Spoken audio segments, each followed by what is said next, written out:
সংঘাত এড়াতে ইরানিদের সঙ্গে মার্কিনীদের আলোচনা ছিল এক ধরনের প্রতারণা। আলোচনাকে সামনে রেখে পেছনে পেছনে হামলার প্রস্তুতি নিয়েছে যুক্তরাষ্ট্র। ইরানে হামলার কঠোর নিন্দা জানিয়ে এমন মন্তব্য করেছেন রাশিয়ার সিকিউরিটি কাউন্সিলের চেয়ারম্যান ও সাবেক প্রেসিডেন্ট দিমিত্রি মেদভেদেভ।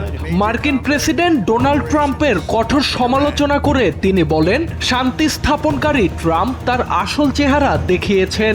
ইরানের সাথে ওই আলোচনা ছিল স্রেফ একটা নাটক, যা সবাই জানতো।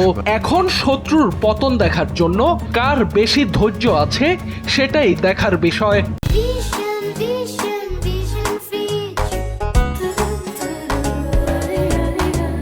উল্লেখ্য, শনিবার সকালে ইরানের রাজধানী তেহরান সহ বিভিন্ন জায়গায় যৌথ হামলা চালায় ইসরায়েল ও যুক্তরাষ্ট্র।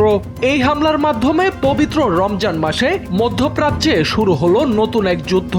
ইরান এবং যুক্তরাষ্ট্রের মধ্যকার উত্তেজনা যেন সংঘাতে না গড়ায় সে লক্ষ্যে যুক্তরাষ্ট্রের সঙ্গে চলতি মাসে 3 বার বৈঠক করেছে ইরান। আগামী সপ্তাহে আবারও আলোচনায় বসার কথা ছিল দেশ দুটির, কিন্তু তার আগেই চালানো হয় এই হামলা।